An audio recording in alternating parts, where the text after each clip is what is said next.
Olá, seja muito bem-vindo, seja muito bem-vinda ao Jornada Compliance.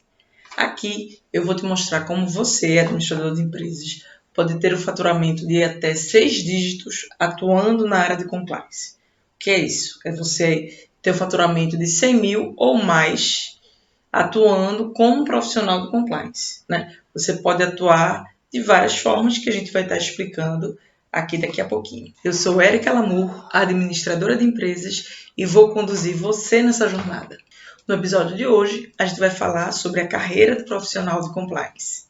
Bom, para começar, é importante deixar claro que a carreira de compliance não se limita a atuação nos cargos de analista de compliance júnior, pleno ou sênior, ou mesmo como coordenador, gerente ou Chief Compliance Officer, que é o cargo máximo do compliance dentro de uma companhia, né? Você também pode atuar como consultor independente, o que pode lhe permitir um faturamento ainda maior do que o próprio Chief Compliance Officer, que tem staff de diretor, né? Mas se você trabalhar da forma adequada, como eu vou te orientar aqui, você vai conseguir trabalhar com múltiplos projetos, né? Como um consultor independente. E aí isso vai te permitir um faturamento ainda maior, porque com projetos independentes você vai estar trabalhando como se fosse em várias empresas, né? Só que as empresas vão ser os seus clientes. E aí isso vai te permitir ter um faturamento ainda maior, tá? Mas isso é opcional, fica tranquilo. Você também vai poder atuar numa carreira como funcionário de empresa, né? Nesses cargos que eu citei, porque não é todo mundo que tem o perfil para estar empreendendo. Então a ideia aqui não é dizer, vamos todo mundo empreender, vai ser uma festa, vai ser uma... que não é assim, né? O empreendedor, ele mata um leão por dia com mais 3 dragões de reserva. Então não é fácil, né? Mas eu quero deixar claro aqui, a gente vai conversar um pouco sobre isso, quero deixar claro que é factível, né? Tem um passo a passo a ser seguido, tem um caminho a ser seguido, mas ele é factível e você, como administrador de empresas, você pode conseguir traçar esse caminho na sua carreira profissional, tá? Principalmente se você está no mercado já há algum tempo e percebe que a profissão de administrador não é tão valorizada. Ou ainda, se você é recém-formado e dentre tantas opções que a gente tem no campo da administração, você ainda pode ter dúvidas sobre qual profissão você quer seguir, né? E eu vou trazer aqui para vocês, nesse episódio, como é a atuação, como é a carreira de um profissional do compliance, tá? Primeiro eu queria contar como é que foi essa história, né? Como é que aconteceu esse clique de eu deixar de ser CLT, porque hoje eu tenho a minha empresa de consultoria, né? Eu deixei de ser CLT para atuar como consultora de empresas, né? Na minha própria empresa, onde eu tenho também outros consultores. Bom, primeiro, quando eu fiz administração de empresas, eu fiz realmente, quando eu fiz o vestibular, né, para a Universidade de Pernambuco, eu fiz com o intuito de empreender, né? Eu sempre, acho que desde a oitava série eu já sabia que eu queria empreender. Mas o que é que aconteceu? Eu passei na faculdade, tudo certo, adorava a faculdade, inclusive dou aula hoje nela, na pós-graduação. Mas o que é que aconteceu? As disciplinas que eram oferecidas, né, em sua maioria, elas foram me direcionando, vamos dizer assim, a trabalhar em grandes empresas, seja pelas oportunidades de estágio que apareciam, né, seja pelo programa da empresa júnior, ou mesmo pelas disciplinas que a gente acabava se interessando, né? Eu, particularmente, não fiz nenhuma disciplina de empreendedorismo, né? Talvez muito naquilo de falar com os amigos, você vai fazer qual disciplina? Vamos fazer isso daqui, então vamos fazer também para fazer junto. Porque a gente escolhe, né, as disciplinas que vai cursar, tem as básicas, mas tem também as eletivas, né, aquelas que a gente escolhe. Mas o fato é que eu saí do curso como uma profissional, administradora preparada para trabalhar em grandes empresas, mas não para trabalhar na minha própria empresa, né? E aí o que é que aconteceu?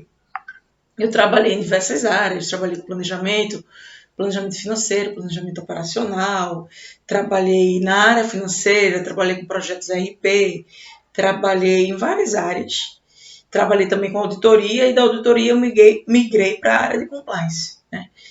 E quando estava nesse processo aí de migração, mais já na área de compliance, o que é que aconteceu? Eu tive que revisar um determinado trabalho, né, de uma Big Four. Eu era coordenadora da área, então é aquilo, não é porque a empresa contratou uma Big Four, são aquelas grandes empresas de consultoria, que eu não vou revisar o trabalho para verificar se o trabalho está bem feito.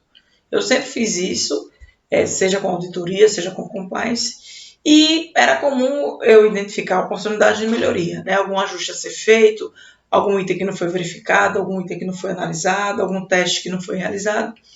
E num desses trabalhos, de revisão, né, nessas situações em que eu estava fazendo revisão do trabalho da Big Four, eu identifiquei não só a oportunidade de melhoria, mas eu acabei também tendo acesso ao valor hora daquele contrato com a Big Four. E aquilo me deu um susto, mas um susto bom, porque eu fiz assim, caramba, a Big Four, que eu não vou dizer o nome, a tal Big Four, ela, a hora dela variava de 5 a 10 vezes o valor da minha hora. E aí é uma coisa interessante, porque muitas vezes a gente, quando é funcionário, a gente não tem essa percepção do valor da nossa hora trabalhada, né? Mas é basicamente o que? Você verificar quantas horas são no seu contrato de trabalho, se são 200, se são 220, ou mesmo uma outra quantidade de horas, e dividir o seu salário bruto pela quantidade de horas. Aí você vai ter acesso ao valor da sua hora trabalhada, né? Lembrando que, como é o valor bruto do salário, nessa conta vai estar encargos, INSS, FGTS, imposto de renda, enfim. Mas é assim que você tem que fazer o cálculo da sua hora trabalhada, tá? E fazendo o cálculo dessa forma, eu fiz, caramba, eles ganham de 5 a 10 vezes o valor da minha hora, o que para mim não fazia sentido nenhum. Como é que eu estou revisando o trabalho de uma empresa, revisando o trabalho de um profissional, e ele ganha 5 vezes, 10 vezes mais do que eu? Não exatamente aquele profissional, né? Mas a empresa, se eu estou revisando o trabalho da empresa, e aí eu não estou falando profissional A ou B, mas da empresa, né, de consultoria, por que ela ganha 5 a 10 vezes a mais do que eu e eu reviso o trabalho dela? Não tem nexo. E foi aí que eu tive um estalo, foi que deu o clique e disse, opa, vamos voltar àquele sonho lá inicial de empreender de quando eu fiz o vestibular, né? Tinha lá 16 anos de idade quando eu fiz o vestibular. E aí, o que é que eu comecei a fazer? Eu comecei a me preparar, comecei a fazer uma série de cursos, fiz cursos no Sebrae, fiz cursos em outras instituições, para poder me atualizar, né? Até porque eu me formei em 2000, comecei a aprender coisas, entrar na faculdade em 96, então muita coisa mudou de lá para cá, inclusive na própria legislação, no que diz respeito à abertura de empresa e todo esse processo, né? Lembrando que eu, particularmente, não fiz disciplinas voltadas para empreendedorismo, então, apesar de ser administradora, eu não tinha clareza sobre como abrir uma empresa, né? Não sei se você que está me assistindo tem, mas eu não tinha. E aí eu fui atrás de informação, né? O bom é que a gente tem informação disponível, acessível, e consegui me preparar para fazer a abertura da minha empresa, e isso foi muito positivo. Isso foi uma coisa que me deixou muito feliz, foi realmente uma migração grande na minha vida, porque eu sempre tinha sido funcionária, sempre tinha atuado como gestora, sempre tinha equipe, e agora ia ser equipe, né? Pelo menos no começo, porque não faz sentido você estar contratando funcionários se você não tem receita para isso, né? Mas foi uma coisa que, assim, foi uma virada de chave muito séria, muito pesada e ao mesmo tempo muito incrível, que realmente me deixou muito plena, né? Aquele dizer, poxa, eu estou satisfeita com o que eu estou fazendo, eu estou feliz com o que eu estou fazendo, é isso que eu quero da vida. E foi muito bacana. Não sei se você já passou por esse tipo de experiência. Se não passou, a gente vai tratar um pouquinho disso aqui no canal, tá?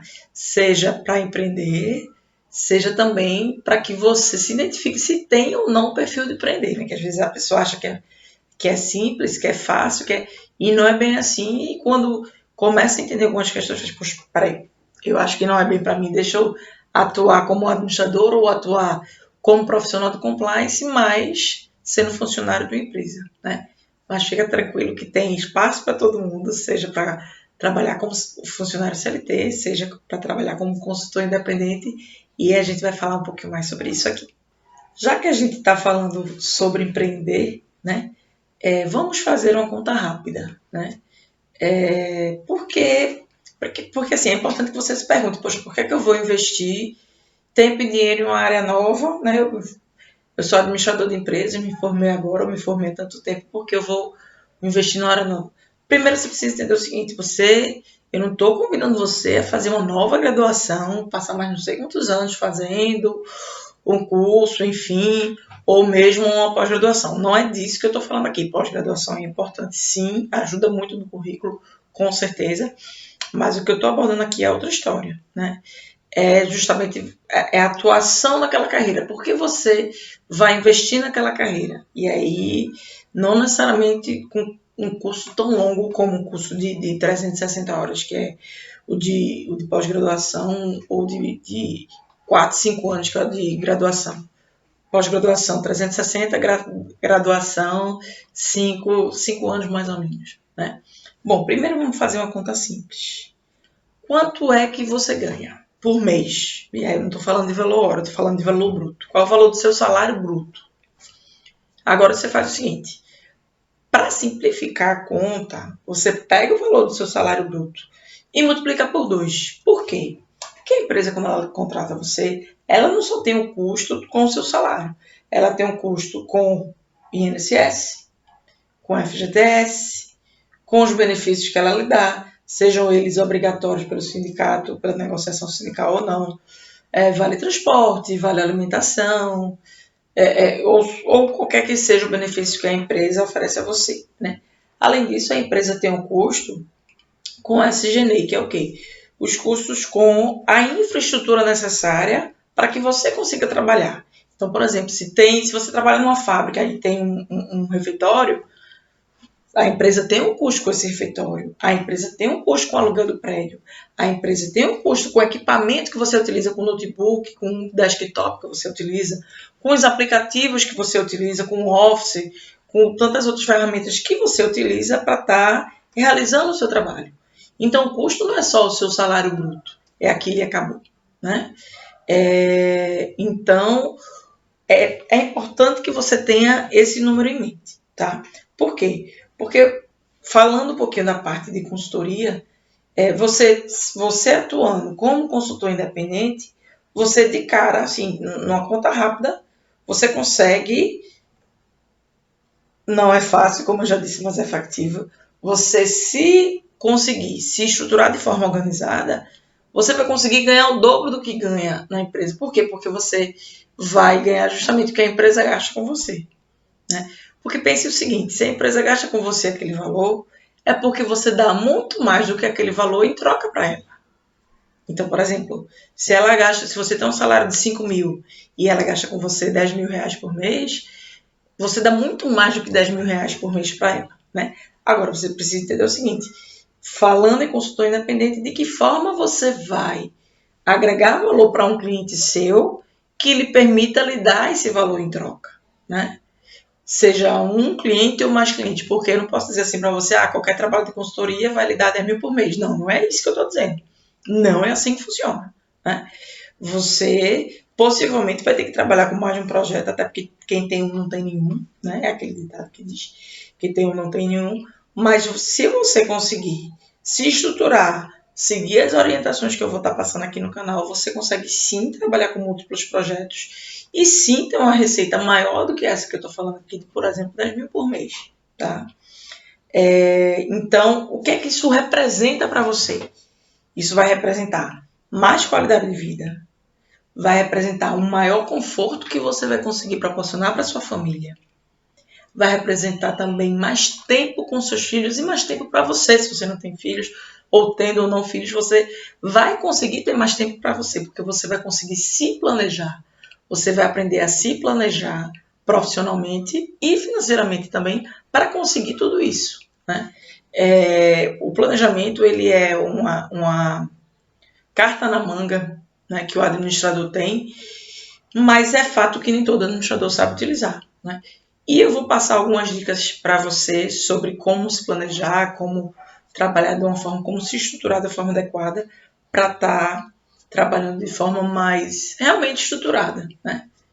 Lembrando que eu vou falar sobre a ótica tanto do empreendedor como também do funcionário. Afinal de contas, eu fui funcionária, foi a maior parte do tempo eu fui funcionária e há 3 anos que eu estou empreendendo, né? Então, tem as duas vertentes que eu posso estar aí passando para você. Então, você deve estar se perguntando, poxa, Érica, mas como é que eu vou fazer, né? Por onde eu vou começar? Se eu quero, tá, beleza, ok, quero atuar com compliance, mas por onde eu começo? Bom, primeiro você precisa fazer uma definição muito importante. Onde você vai atuar? Você vai atuar na região onde você mora ou você vai atuar em outra região? Às vezes o que acontece? Quando você tem a oportunidade de ir para outras regiões, podem haver mais oportunidades de vagas, mais oportunidades de emprego para aquela vaga. Mas você precisa ter muito cuidado no seguinte: você pode também correr o risco de ser formiguinha em terra de elefante. Ou seja, você vai começar numa área onde já tem um monte de gente de fera e comparando seu currículo que está começando com o currículo de alguém que já tem expertise na área, você não vai ter nenhuma chance, né? Então, particularmente, eu, se puder lhe dar um conselho, né, eu diria que para você tentar atuar na região onde você mora ou em uma região próxima onde você consiga se locomover para o trabalho sem maior dificuldade, até porque nesse deslocamento a gente já tem a própria questão da qualidade de vida, né? Tem gente que passa 2, 3, até 4 horas para chegar no trabalho, né? Então, isso é qualidade de vida, passar todo esse tempo no trânsito ou o dobro disso, não faz sentido nenhum. Então, tente procurar uma oportunidade, primeiro, nos arredores de onde você mora, né? Eu acho que hoje em dia até 1 hora é factível em termos de trânsito, mas quanto mais perto possível, melhor, né? E é aquilo, você tem sim como cavar uma oportunidade, como criar uma oportunidade. Você pode dizer, Érica, mas perto de onde eu trabalho, perto de onde eu moro, não tem oportunidade nenhuma, não tem empresa que vai estar atuando como compliance, enfim, né? Você tem que se lembrar que hoje em dia, apesar de ter sido e está sendo ainda um dos piores momentos que a humanidade já sofreu, a questão da pandemia, né? Eu gosto de ver o lado positivo das coisas e a pandemia trouxe esse avanço nas práticas de trabalho no sentido de tornar mais comum o trabalho remoto, né? E você tem que aproveitar isso, essa circunstância que a gente está vivendo, e é uma virada de chave, né? Que não vai ter aquilo de, não, vamos voltar ao nível anterior que a gente estava, onde quase ninguém trabalha remotamente. Não é isso. Não vai ser assim que vai acontecer. Então, aproveita esse momento para fazer essa migração diária para a área de compliance, né?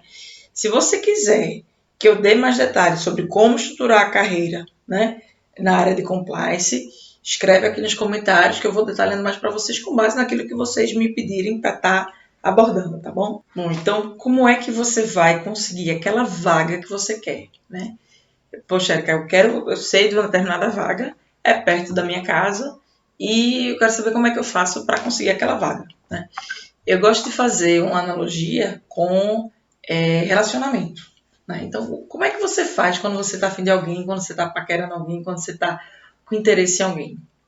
Primeiro, você tenta levantar o máximo de informações que você puder sobre aquela pessoa, né? Então, por exemplo, a primeira coisa que você verifica é se a pessoa é comprometida, né? Se a pessoa tem namorado, noivo, casado, enfim. A pessoa estando liberada, o que é que você faz? Estando livre, né, desimpedido, o que é que você faz? Você tenta descobrir o maior número de informações possíveis sobre aquela pessoa, inclusive se tem amigos em comum. Para quê? Para que aquele amigo ou amiga lhe dê a informação que você precisa, para que você colha informações, ou então para que lhe apresente, né, essa pessoa que você está interessada. Então você procura saber quais são os hobbies, quais são os gostos, o que a pessoa gosta de fazer, os lugares que a pessoa gosta de frequentar, né? Só que é o seguinte, vamos supor que você descobre que a pessoa é louca na maratona. Você não vai simplesmente desligar a Netflix e passar a correr 42 quilômetros. Não é assim que funciona, não é assim que a banda toca. Eu não recomendo ninguém a fazer isso. Mas o que é que você vai fazer? Você primeiro vai justamente colher informações, você vai tentar uma abordagem, né? Então, você descobriu essa informação, você fala com um amigo ou com uma amiga para que ele apresente para essa pessoa, e aí você, de repente, puxa a conversa sobre maratona, né? poxa, eu tenho vontade de correr, mas eu não sei por onde eu começo e tal. E é aquilo, você não precisa já começar correndo. Isso pode ser justamente um mote, né? Para você puxar assunto, um tema, para você puxar papo com a pessoa, e a pessoa vai começar a lhe falar, e vai falar de um assunto que ela adora, então ela vai falar com interesse, ela vai te ouvir, vai prestar atenção em você. Então, eu acho que é mais ou menos por aí. E aí, a gente fazendo o paralelo para a vaga, o que é que você tem que fazer? Você tem que entender se a empresa ela tem uma vaga em aberto ou não, se ela tem, por exemplo, a área de compliance, que de repente pode até ser que você não consiga uma vaga específica que já está ocupada, mas às vezes o que acontece? Às vezes, na área de compliance, as empresas elas contratam um coordenador de compliance que atua sozinho e está precisando de ajuda. E aí você vai e se oferece para estar atuando como analista de compliance. E aí você pode começar como analista júnior, como analista pleno, a depender da expertise que você tem, da bagagem que você tem de outras empresas, de outros cargos que você exerceu, né? E aí o que é que você faz? No caso de ter, digamos que tem lá a vaga em aberto, né? Ou mesmo se não tem a vaga, não tem área de compliance, é uma oportunidade para você conseguir que seja criada essa vaga. O que é que você faz? Você começa a levantar as pessoas que trabalham naquela empresa, os amigos que vocês têm em comum, como um relacionamento. Então, por exemplo, você pode olhar no LinkedIn quais são os amigos seus que trabalham naquela empresa, as pessoas que você conhece que trabalham naquela empresa, e pode começar a levantar informação como, por exemplo, se existe ou não a área de compliance daquela empresa, né? E aí você começa a levantar quais são os valores da empresa, qual é a missão da empresa, qual é a cultura daquela empresa, o que é que as pessoas dizem naquela empresa. É uma empresa boa para trabalhar? Não é? Porque é o seguinte, não é porque você acha que ela é uma empresa boa, porque ela tem uma determinada imagem na mídia, que ela é de fato uma empresa boa para se trabalhar, né? E nada melhor do que um funcionário que trabalha nessa empresa para estar trazendo essa informação para você, para estar dizendo, poxa, ela é boa ou ela não é, ou então, poxa, ela, apesar de ter muitos benefícios, por outro lado, ela faz isso, isso e isso. Então, é interessante que você levante o máximo de informações possíveis sobre a empresa, porque aí você vai conseguir justamente, com base nessas informações, reavaliar se você vai querer correr a maratona com ela ou não, né? Ou seja, se você vai querer de fato concorrer a um cargo naquela empresa ou conseguir de alguma forma ter contato com alguma pessoa que possa justamente tá levando essa ideia para a autodireção de criar a área de compliance na empresa. Então, eu acho que esse é um bom caminho para você começar aí os primeiros passos na área para você que está querendo uma vaga na área de compliance. Bom, vamos agora falar sobre salário, né? Como é que são os salários na área de compliance? Como eu estou falando para você que é administrador de empresas, é importante ter em mente fazer um paralelo primeiro, né? Como é que está o mercado para o administrador de empresa, para então a gente falar do mercado do profissional do compliance, né? Eu dei uma pesquisada no site do vagas.com, vou mostrar aqui agora, o salário do administrador júnior, pleno e sênior. Júnior, aquele que inicia de carreira, pleno, que já tem uma certa experiência, e o sênior, que já tem uma experiência maior, já tem mais cursos, consegue agregar um valor maior para a empresa com a sua experiência, né?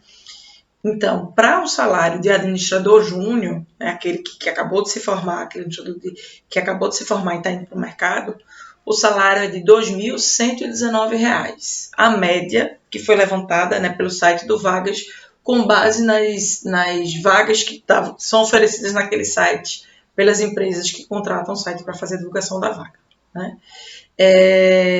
Já a média dos cargos de administrador, que a gente pode dizer que seria aí para a média de um pleno, é um salário de R$ 3.094, né? E a maior amplitude, o maior valor identificado pelo site do vagas.com é o salário de R$ 4.775 para o administrador de empresas, tá? Lógico que isso pode variar, né, gente? Isso é o que o site do Vagas trouxe com base nas vagas que foram abertas nesse site. Mas outras empresas podem ter outros valores acima ou abaixo, mas o Vagas eu tenho como uma boa referência, que ele tem uma quantidade muito boa de vagas, dá para a gente ter uma noção melhor de como anda o mercado, né? E aí, falando agora do profissional de compliance. quanto é o salário do profissional de compliance.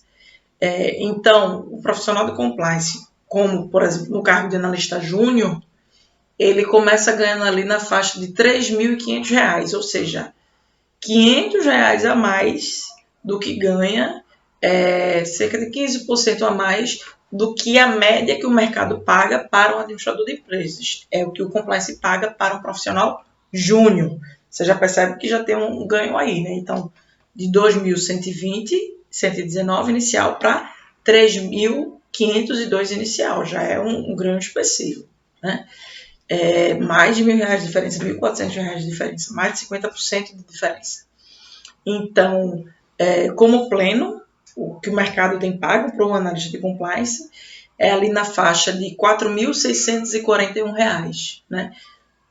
Só fazendo paralelo contra R$ 3.094 do administrador, que é a média que se paga para o administrador, que eu assumi ali que é a média do valor do administrador pleno, né, do salário do administrador pleno. Então, você veja, 4.600, ou seja, 1.600 a mais do que o administrador. Então, também é mais do que 50% de diferença, né? E como analista de compliance sênior, as vagas que estão anunciadas lá no site vagas.com estão ali na faixa de R$ 6.230, enquanto que na do administrador sênior, né, é de R$ 4.775.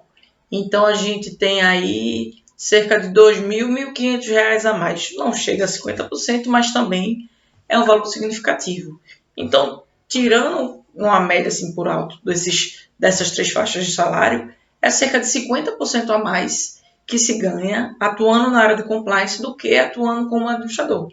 Então, daí já tem um bom motivo para você pensar nessa possibilidade de fazer essa migração diária, que na verdade eu entendo como mais um ramo da administração, porque tem muita coisa de gestão, tem muita coisa da parte de projetos, da parte de pessoas, de lidar com pessoas, lidar com equipes multidisciplinares, né?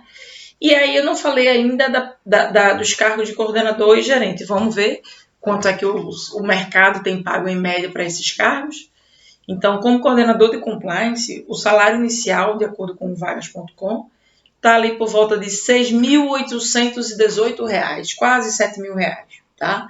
Inicial, para coordenador. E a média é de R$ 10.600, podendo chegar até mesmo a R$ 11.811. Lembrando que isso é o que já foi anunciado no site do Vagas, né? Esse número pode ser bem maior e também pode ser bem menor. Vai depender muito da empresa. Estou tomando ele como referência, como uma média, né, uma base. E vocês podem consultar entrando lá no site do Vagas, pesquisando até no Google também, coloca lá salário de administrador de empresas, pleno, sênior, júnior, salário de analista de compliance, salário de coordenador de compliance, tá? Mas é para que vocês tenham justamente uma base de comparação para que possam analisar, poxa, será que vale a pena estar enveredando pelo compliance? Será que financeiramente vale a pena o investimento e tal? Enfim, né? Como é que funciona? Como é que está atuando o mercado, né? Mas, e você? Será que a gente está falando de remuneração, né? Será que você recebe uma remuneração adequada às tarefas que você exerce? Você acha que a sua remuneração está adequada? E você acha também que você poderia ter uma remuneração melhor atuando na área de compliance? E, finalizando, você acha que você tem um perfil adequado para atuar como profissional de compliance?